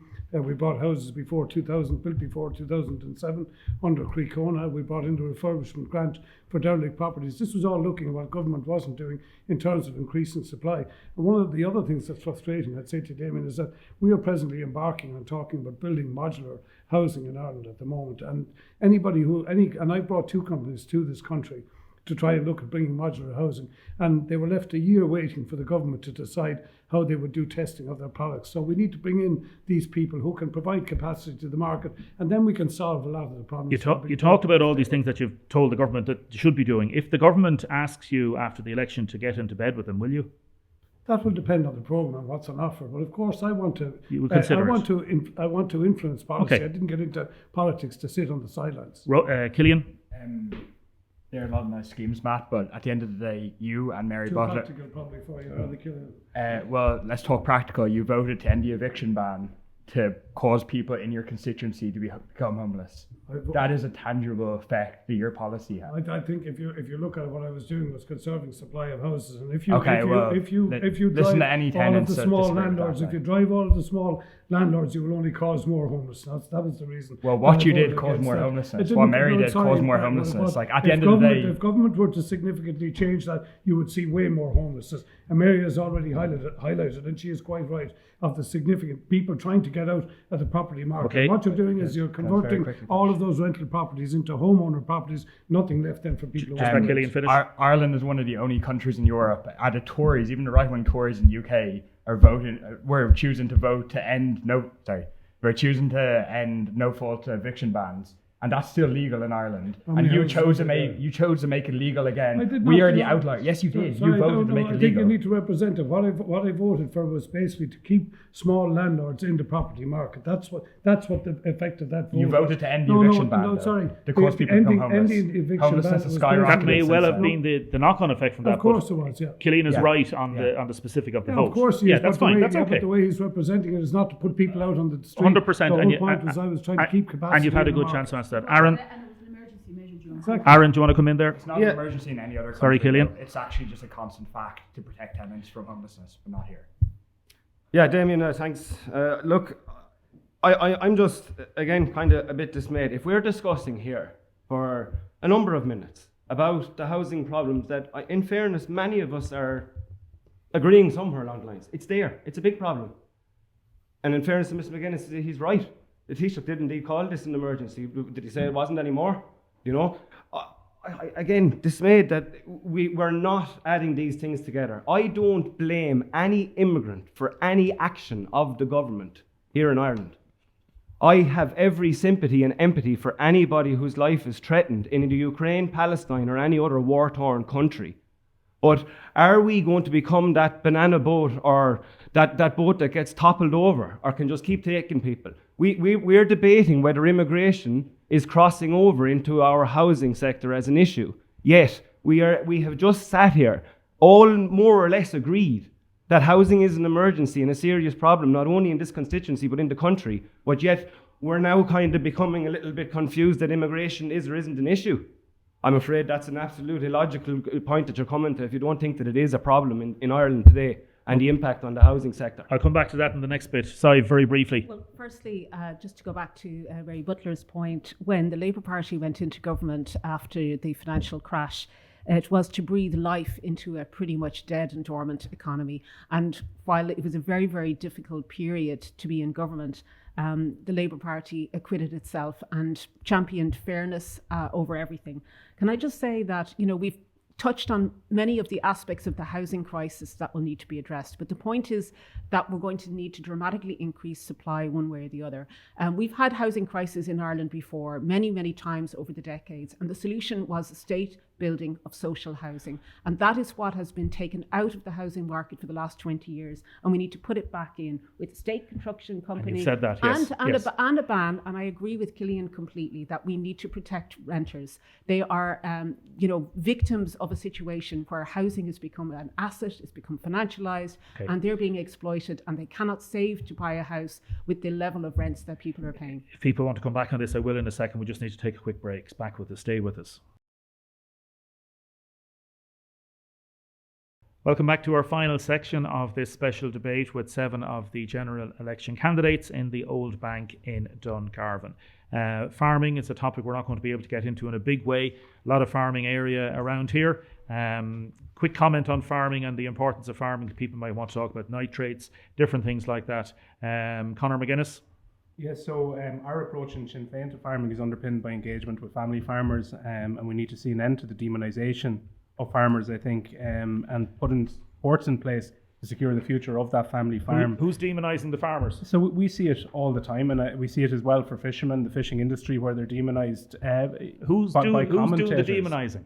So we see it commentators. By commentators, we see that farmers, as opposed to any other sector, are being routinely blamed for climate change and for the climate crisis in Ireland. And I think that needs to change. And there is a feeling, and I think anybody who's engaged with farmers, who engages with them on a regular basis, will tell you that farmers are feeling under huge pressure here, particularly family farmers who are trying to make a living in that primary production. So some of what we're trying to do is to lessen the administrative burden, because it's very hard to go out and work 12 hours outside in the weather and manage a farm, and then go in and do another 2 or 3 hours at the desk per day, trying to administer and fill in the forms and do all the reporting. We're trying to make a much more efficient system to bring the various different payments and schemes in the Department of Agriculture together to minimise the administrative burden on them, and also to make CAP fairer for family farmers. And again, because this is the last section, I will be moving through things a little bit quicker. Sive O'Neill, are you one of those commentators? Have you demonised farmers? I have never demonised farmers. I work with farmers all the time. But I have been a commentator. I tell you, this is a classic example of Sinn Féin talking through two sides of its mouth. It voted for the carbon budgets, but it refuses to actually publish its climate policy. For the whole 5 years of the last period of the Dáil, it has never published a climate policy setting out how it thinks that the carbon budgets and sectoral emission ceilings should be shared out between the different sectors. So it has policies on a few different things, but not climate change as a whole. And that means we don't really ever know what Sinn Féin thinks about climate change, and they can't be trusted as a party to act on climate. So what I've just heard there from Conor is really disappointing, because it is possible to be on the side of farmers and on the side of family farms, and to want to protect their incomes and to want to protect the future generations of younger farmers coming through without having to sacrifice our environment or water quality.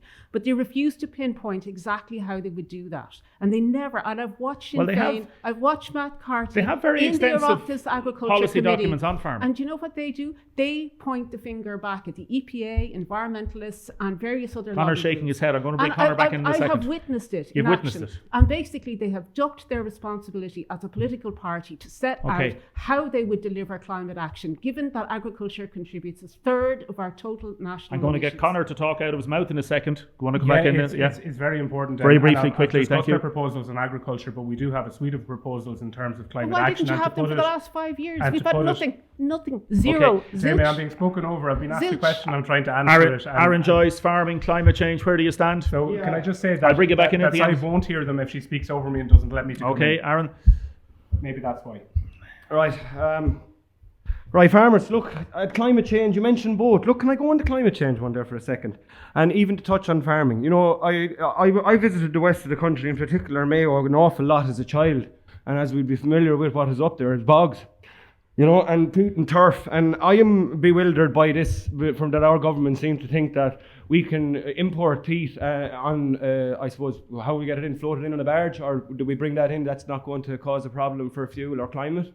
And I feel as though that farmers, forgive me for saying so, and I've heard a lot of this, and forgive my, I suppose, ignorance on it, or maybe my naivety, but it seems to be that we can burn all of these heaps of coal and all of these factories over in China, but a cow farting in Ireland is a problem. So I have a massive issue with the climate change agenda, with the World Economic Forum, some of the policies that are being pushed from Europe based on what that topic is. Do you believe in climate change? I believe any action has a reaction. Every action has a reaction. But to how much that this is actually impacting our, I suppose, the global economy at the minute, I have a big question on that. And I'd ask anybody. So what's the difference between are you a China climate the same sky? Are you a climate denier? Do you deny that the climate is warming? Do I deny that the climate is warming? Well, science is telling me that it is. That it is, okay. So Science also told me a lot in the last 4 years that it wasn't kind of, scientific. Okay. You know. Aintu, where do you stand on this? Well, we introduced Aintu's equitable beef pricing bill, which would have prevented the subprime cost selling of beef.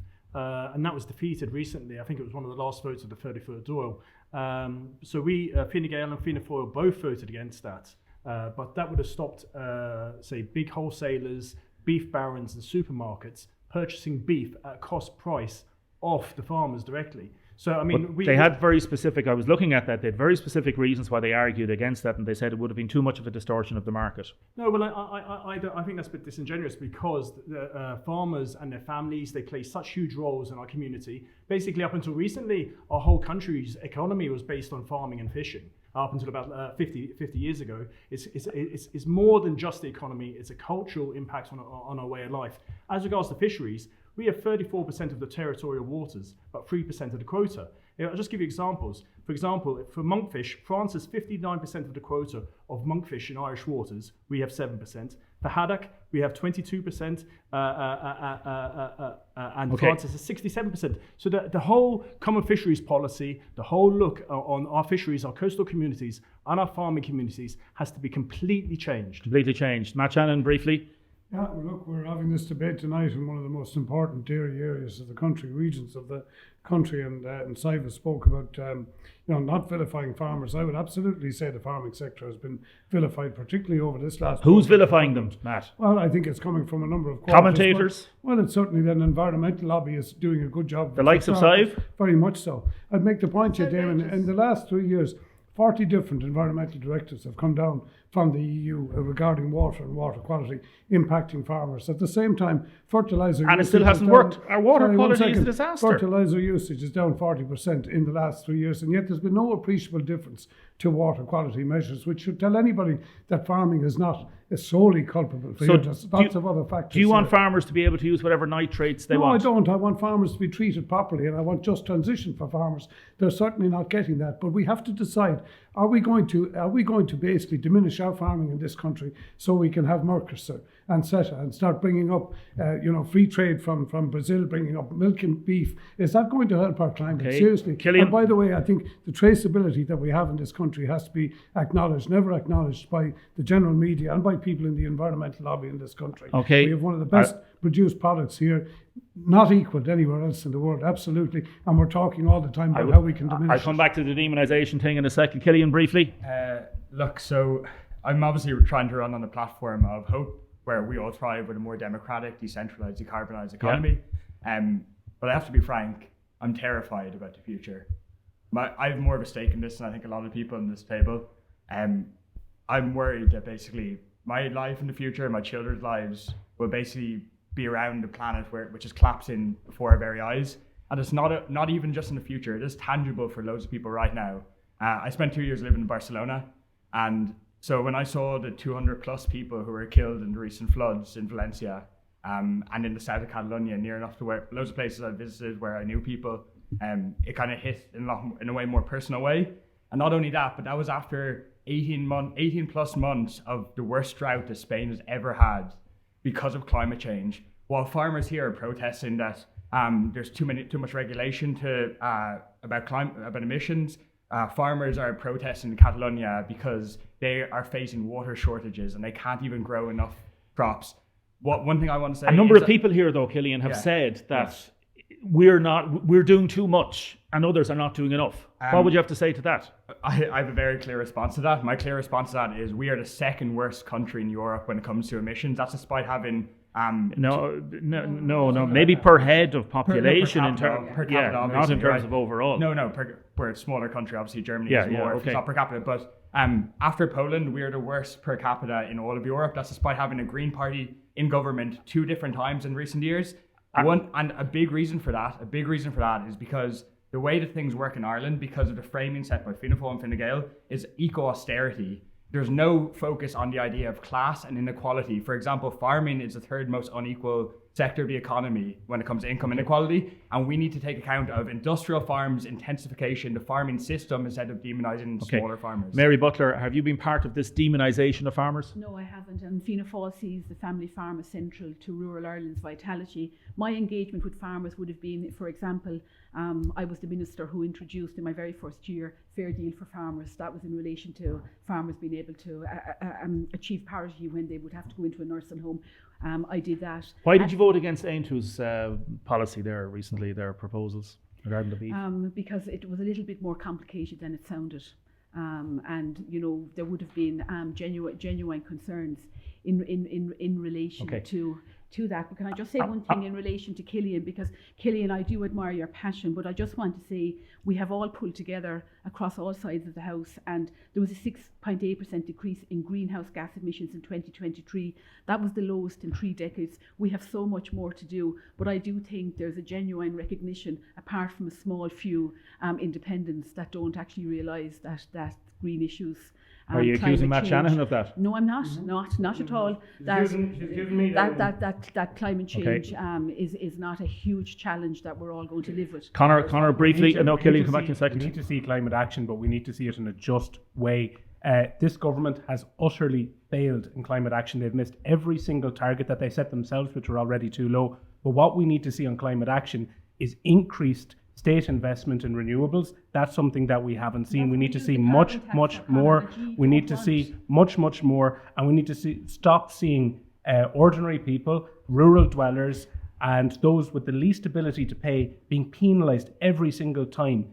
50% of emissions. 50% of emissions are the responsibility of the wealthiest 10% of people in society, and we're not seeing that tackled. Time and time again, this government has gone after older people trying to heat their home, young people trying to get to work, get to their apprenticeship, get I'm going to to come in there college, now, Connor. and people living in rural areas. Si, I want to come back. You've been demonised. Aaron, I'll come back in a second. I have been demonised because it's easy to scapegoat people. The science is uncomfortable and it's inconvenient. It's inconvenient to think about the agricultural model, which has generated so much wealth in Ireland, to be the cause of pollution and emissions. And I'm really sorry to tell you, Matt, I am really sorry for the farmers who've done all of this in good faith. Because all of the sectors, I am not speaking.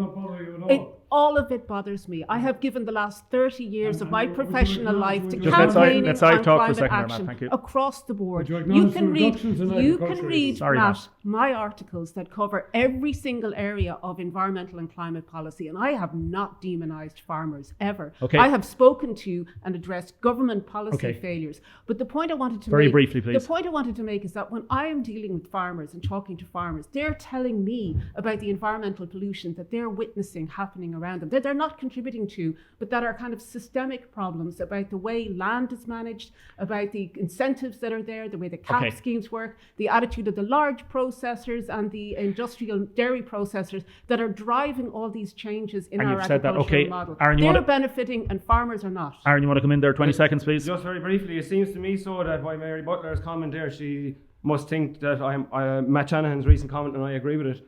Are we going to start dealing with cattle in Brazil and start shipping peat from Denmark, Germany, Sweden to Ireland? That's our solution. That's going to affect the climate.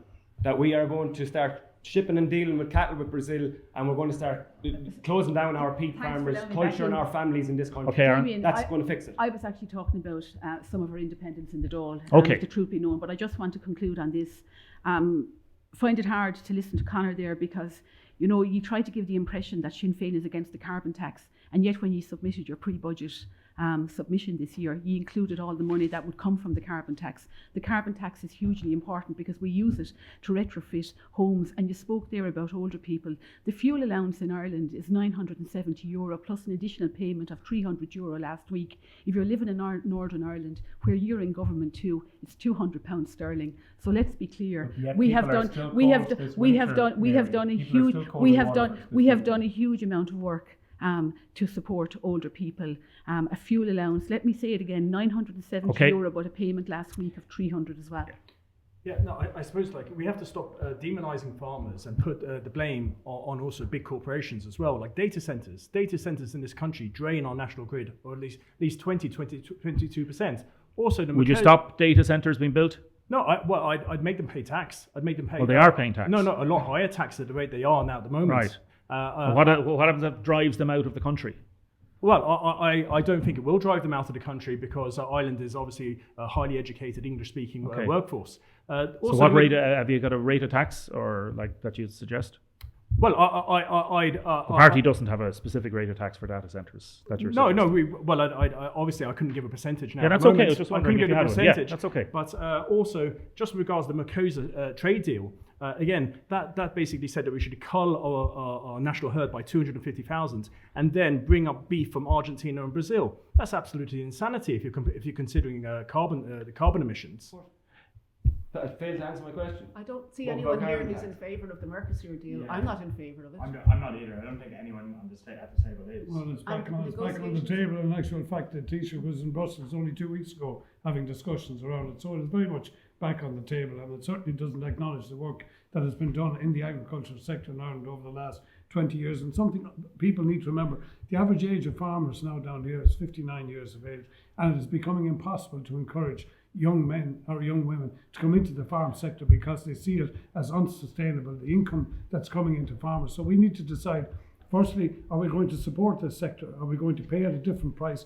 Are we going to acknowledge the quality? And are we going to stop demonising farmers? They are not to blame for every bit of greenhouse gas that's Nobody generated is in the demonising atmosphere. farmers. It's a question of policy, and government Oh, no, policies it's a question have of encouraged the recognising it's a question consolidation of- of farms. Sorry, It's- we're and land leasing. 0.08% of the world's output of carbon gas. For God's sake, let's That put is things why, into perspective. Matt, Put you it will into be perspective. aware that Ireland is also a member of the Yes, European I'm Union, aware of all of that. and it's yeah. a signatory to But- the United Nations Framework Convention on And Climate fine, Change but and I'm the just Paris saying you have to Agreement. acknowledge that this is So a very this is important not about sector for our Chinese economy. coal. for It's our not about social- Argentinian. Some of the wheat, farmers- It's about Our what economy we down do in in this Ireland. region. Some of the It's about farmers what we may do. well get into veterinary medicine. There's been a new course started with SETU.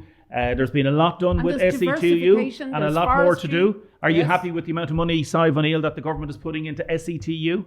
Well, as a university lecturer myself, I appreciate, perhaps better than many, the importance of having a well-funded and multidisciplinary university. So are you offering. happy with the amount of I am funding? not happening. For some reason, SETU has been, like other areas of Waterford, being left scrambling for crumbs.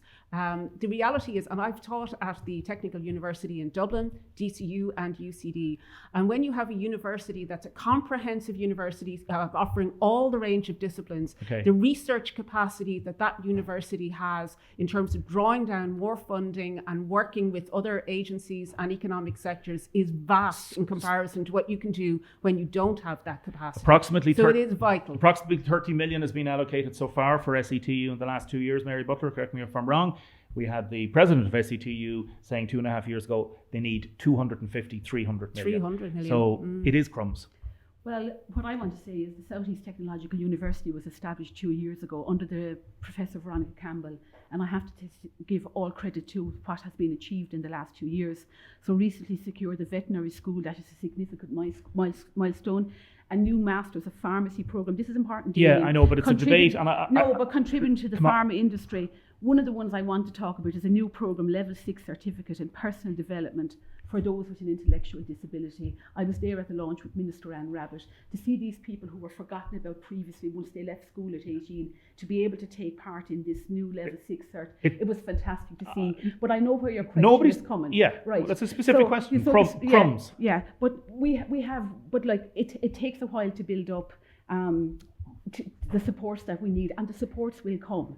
And you're talking about the building. The engineering building. The engineering I haven't even building. started talking about No, that. I know you haven't. So I'm just going to say two things. So firstly, 20 acres were bought, as you know. Yeah. They were bought on the former Waterford Crystal site. That's going to be a new quarter for the university. Yeah, that's nothing to do with the And engineering building. No, it isn't. So my understanding is the final tender for Bundle 2, which includes SETU Waterford Carlow, TUS Limerick, ATU Galway and ATU Donegal. We will see the construction is expected to commence in Q1 2025 with a 3-year construction period anticipated. It was Okay. bundled together. It's Bundle 2. I know it has been promised many times before, but I am led to believe that this PPP programme commitment promises. has been carried into the current National Okay. Development Plan. Crumbs, Matt Shanahan. Absolutely crumbs, and I've said it, and you know I said it a number of times, that in my opinion the technological university pathway will not deliver the university of substance that was promised in the southeast region, and there's a very real reason why it won't deliver, because the minister of the day, who was actually also the health minister that gave us the Heritage report at Block 24/7, was also the minister that gave us the SETU amalgamation, and what he promised was specific safeguards within that would deliver us the technological university of substance. But it does take time, though, doesn't it? Pardon? It takes time to build up these No, things. because you cannot borrow. You cannot No, borrow. I off the understand balance that, sheet. So where are we going to access funding? You said there was 30 million euro put into the university, not in capital spend. There wasn't. There's been research money put into it, but the capital spend stands at about 4 million euro to date of an ask of 300 million euro plus the engineering building, which is over 100 million, which is still awaited since 2009. So we are not getting fair play, and it's good. And I have to acknowledge, Mary, the fantastic work that people are doing in SETU and the executive team and all of that. But unfortunately, this cannot compete with NUIs around the country. Very briefly, Aaron Joyce, why should people vote for you? Yeah, well, thanks, Damon, for the question. I would like to, I suppose, put my people at the forefront. Most of all, of course, my county, but indeed, I would like to attempt to represent the people of Dungarvan. I would like to be a passionate speaker and hopefully a voice for those that are misheard or that may not have a voice in their community. And I'm deeply passionate to hopefully gain some form of progressive change within my country. Killian Mangan, why should people vote for you? We've tried the approach in Waterford of electing independents who say vote for me and I'll get this project. We've tried the approach of electing government TDs into government, and both have failed. Waterford continues to be left behind. What I'm proposing is that we'll work together with other people around the country to change the system to be more democratic, more decentralised and more decarbonised, so we can thrive instead of doing our best despite government inaction. 20 seconds, Matt Shanahan. Well, what I'd say is, rather than listening to people promising what they're going to do, if you look at what people have delivered, and I think on any analysis, if you look since I have come in to the Dáil since 2020, we have made significant developments, particularly in terms of healthcare, yes, in terms of the technological university, sadly not in terms of the airport, and sadly not real support for our farm base. But I'm the only person around this table that I know, apart from possibly Mary, who has put legislation into the Dáil pending to deliver a tangible change, to deliver fiscal transparency. And I think if you're voting for somebody like me, you're voting for someone who's going to stand on the record and will deliver for Waterford. Ronan Cleary, why should people vote for you? People should vote for me because I'm a member of AINTU, and AINTU's founding pillars are life, unity and economic justice. PADA in the Dáil has consistently held the government to account over the last 4 years on particular issues such as the overspend on the Children's Hospital. He's stood against the hate speech legislation, against euthanasia. He's also made freedom of information requests with most of the information regards illegal immigration in the public sphere. He's against EU overreach, and he's for Irish neutrality. And we also stood with the people in February with regards to the family and care referenda. Mary Butler. In the last 2 elections, the people of Waterford have put their trust in me, and I believe I have repaid that confidence with a proven track record of delivery, overseeing significant investment into Waterford. If elected, I will continue to represent Waterford and its people, as I have done, through honest representation, commitment and hard work. Conor McGuinness. It's time to change this government. We need a new government with clear plans, a new vision and a fresh approach. We have a clear choice in this election. Is it that new government, or is it more of the same with the two parties that have held sway in this country for 100 years and over the last 15 years have presided over crisis after crisis after crisis? The only way to get a change of government, is to vote Sinn Féin. Everything else is detail and noise. In Waterford, this means electing myself and David Cullinan as your Sinn Féin team for Waterford. Sive O'Neill. I am very proud to represent a party that champions social justice. What I bring is environmental justice. I have campaigned and researched and lectured on that topic and been successful and drafted legislation that other people have introduced and been successful in championing a cleaner and better environment for all. I'm also a fresh voice for Waterford. We have a strong tradition in Waterford of Labour, but I'm a new candidate and a new voice, and I look forward to representing the people. Everybody, thank you very much for coming tonight. Really appreciate it. The very best of luck with everybody in the election. Thank you.